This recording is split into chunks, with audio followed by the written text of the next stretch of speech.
Bismillahirrahmanirrahim. Assalamualaikum warahmatullahi wabarakatuh. Selamat pagi anak-anak. Waalaikumsalam warahmatullahi wabarakatuh. Pagi Bu Guru. Nah, sebelum mulai pembelajaran, kita terlebih dahulu berdoa ya. Tadi siapa yang datang pertama? Saya Bu Guru. Nah, karena Dewi datang pertama, silakan teman-temannya dipimpin untuk berdoa. Sebelum kita mulai belajar, marilah kita berdoa. Berdoa, mulai.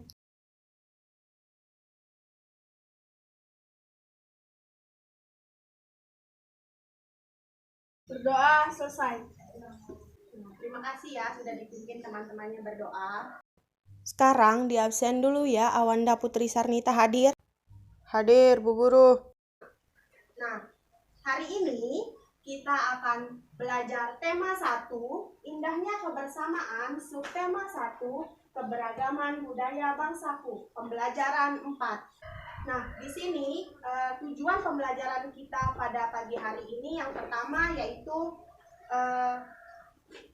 kalian tuh mampu untuk menguraikan keberagaman budaya yang ada di Indonesia ini.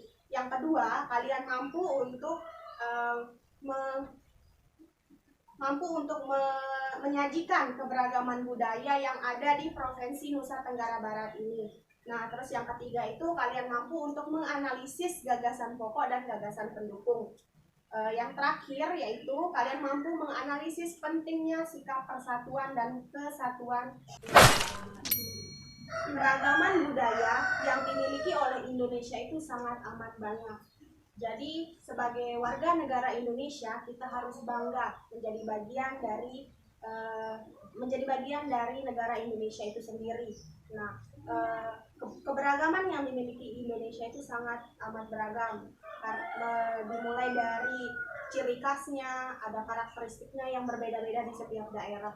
Macam-macam dari keberagaman budaya yang dimiliki oleh Indonesia itu mulai dari tarian tradisional, makanan tradisional, terus ada pakaian adat tradisional, terus ada alat musik tradisional, ada legenda, bahasa daerah, terus ada rumah adat, terus ada lagu daerah, terus ada senjata yang dimiliki oleh daerah masing-masing.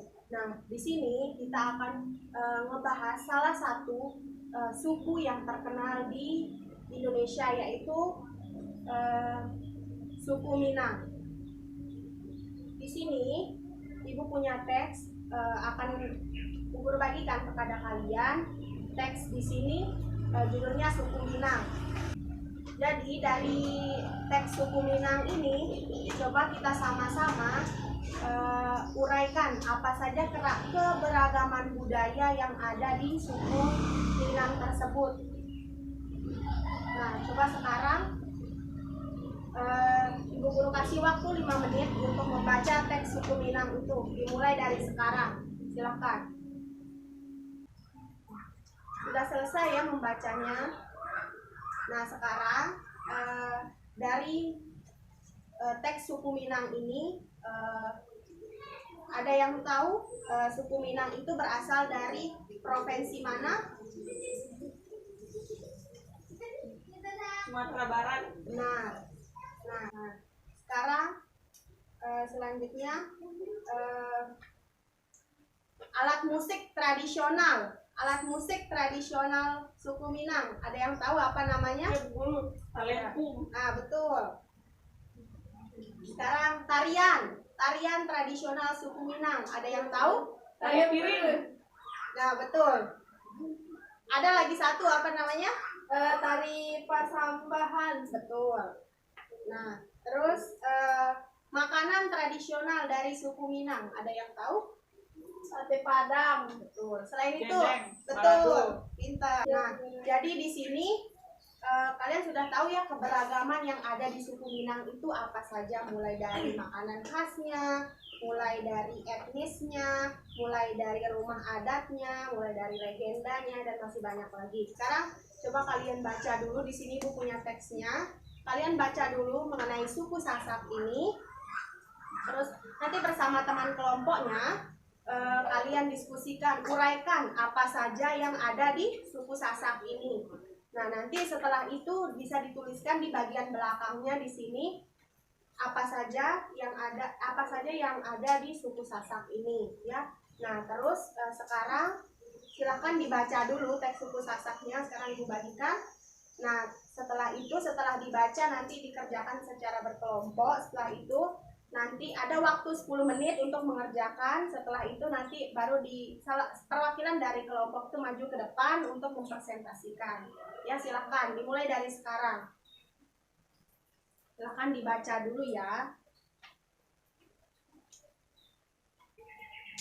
Nah, diskusinya sudah selesai ya. Nah, sekarang ada perwakilan dari kelompok berapa yang mewakili kelompoknya untuk mempresentasikan hasil diskusi kelompoknya. Silakan. Ada yang mau? Saya guru. Nah, silakan. Ayo dipresentasikan di depan.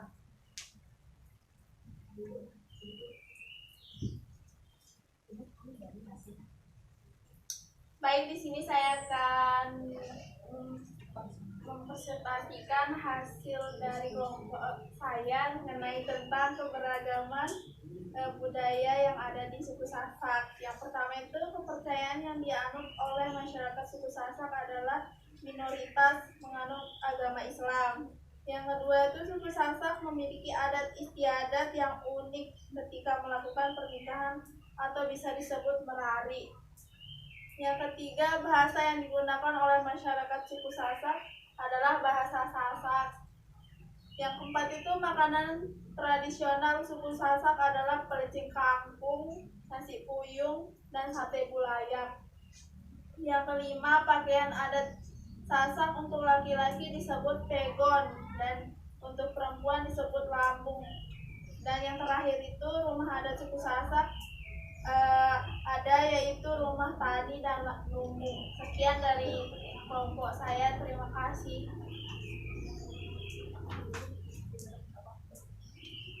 Ya, terima kasih ya untuk perwakilan kelompok yang sudah mau mempresentasikan hasil diskusinya. Nah, sekarang untuk kelompok selanjutnya silahkan maju ke depan untuk mempresentasikan hasil diskusinya.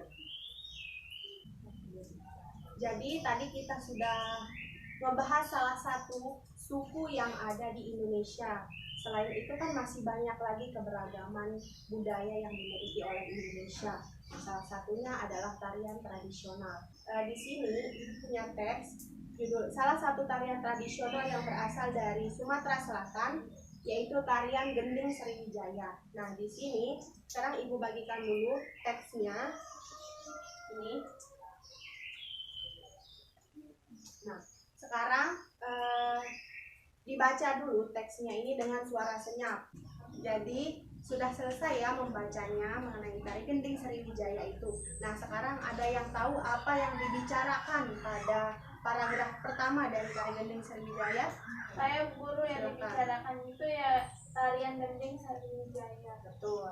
Nah, sekarang apa inti dari paragraf pertama yang ada di tarian Gending Sriwijaya itu? Guru, Silakan. inti dari paragrafnya, tari Gending Sriwijaya merupakan tarian adat masyarakat Sumatera Selatan. Nah, betul sekali. Nah, yang tadi disebutkan itu inti dari paragraf pertama itu merupakan salah satu ciri dari gagasan pokok. Ciri dari gagasan pokok.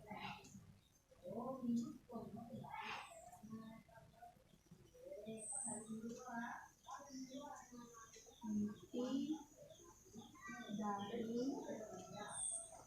dari paragraf satu. Selain itu, ciri dari gagasan pokok itu adalah biasanya dia itu terletak di awal paragraf.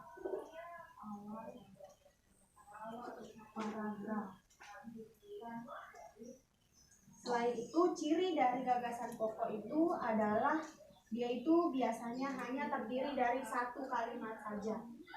Hanya satu kalimat saja. Nah, ini merupakan ciri-ciri dari gagasan pokok. Inti dari paragraf pertama, dia itu terletak di awal paragraf, terus hanya terdiri dari satu kalimat saja. Nah, kita dapat menyimpulkan bahwa gagasan pokok atau ide pokok itu adalah pikiran utama yang ada pada paragraf, yang ada pada suatu paragraf. Nah, selanjutnya kita baca teks kalimat selanjutnya, yaitu tarian ini bisa ditampilkan untuk menyambut orang yang berkunjung ke Sumatera Selatan. Gerakan dalam tarian ini menunjukkan sikap masyarakat Sumatera Selatan yang ramah, tulus, dan terbuka terhadap tamu. Nah, jadi kalimat yang dibacakan tadi itu merupakan kalimat penjelas dari kalimat pertama tadi. Kalimat penjelas itu merupakan salah satu ciri-ciri dari gagasan pendukung. Gagasan pendukung.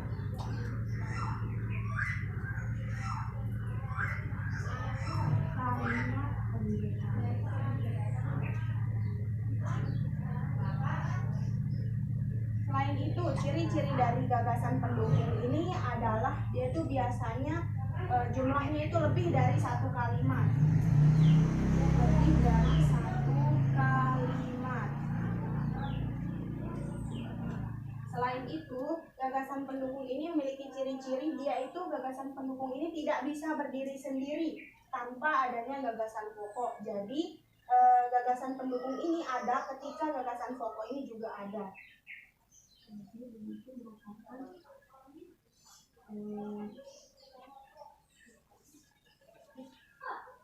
tidak bisa berdiri sendiri.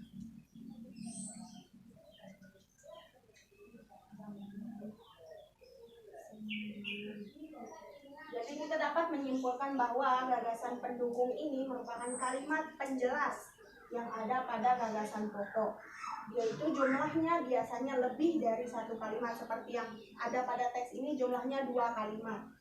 Nah, yaitu gagasan pokok ini tidak bisa berdiri sendiri tanpa adanya gagasan pendukung ini tidak bisa berdiri sendiri tanpa adanya gagasan pokok.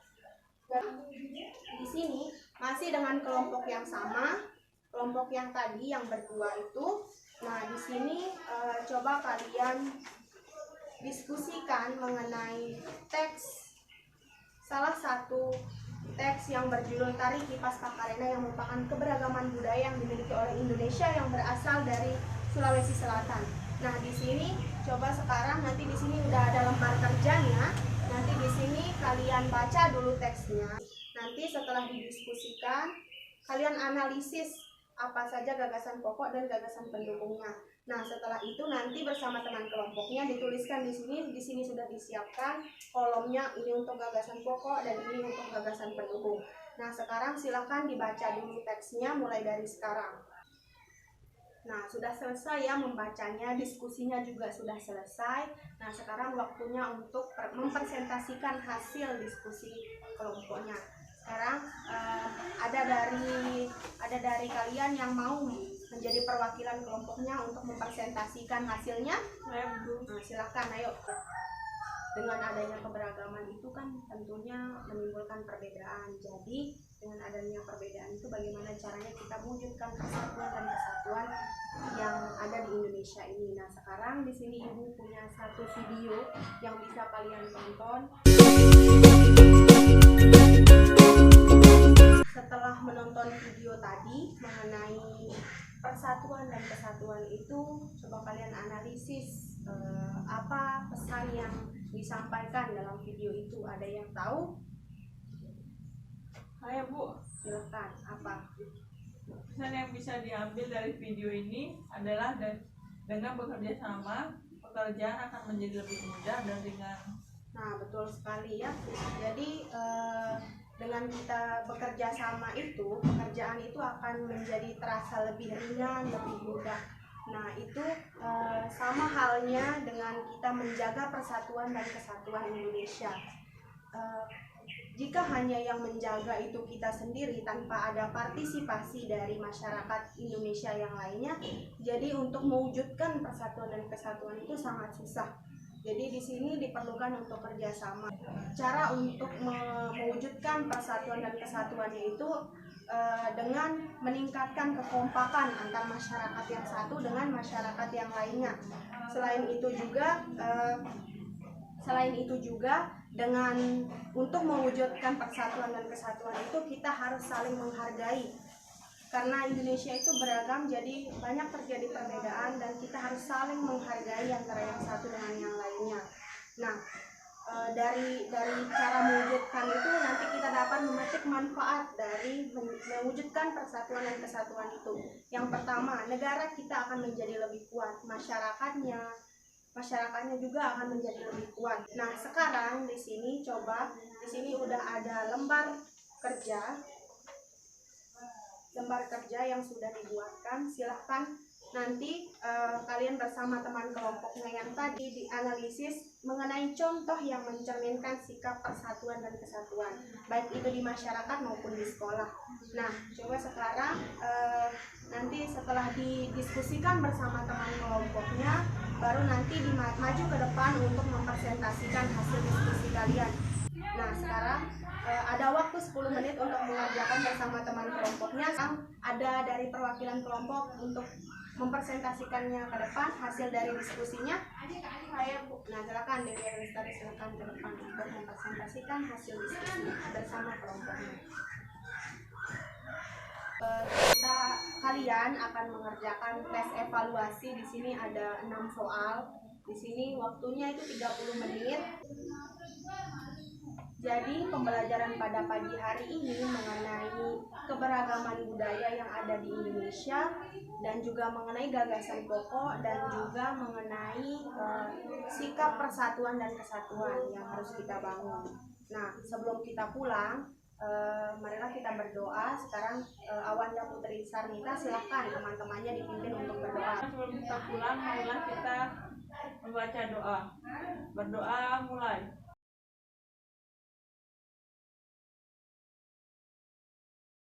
Doa selesai. Jadi mungkin sampai di sini dulu pembelajaran pada pagi hari ini. Sekian dan terima kasih. Wassalamualaikum warahmatullahi wabarakatuh. Waalaikumsalam warahmatullahi wabarakatuh.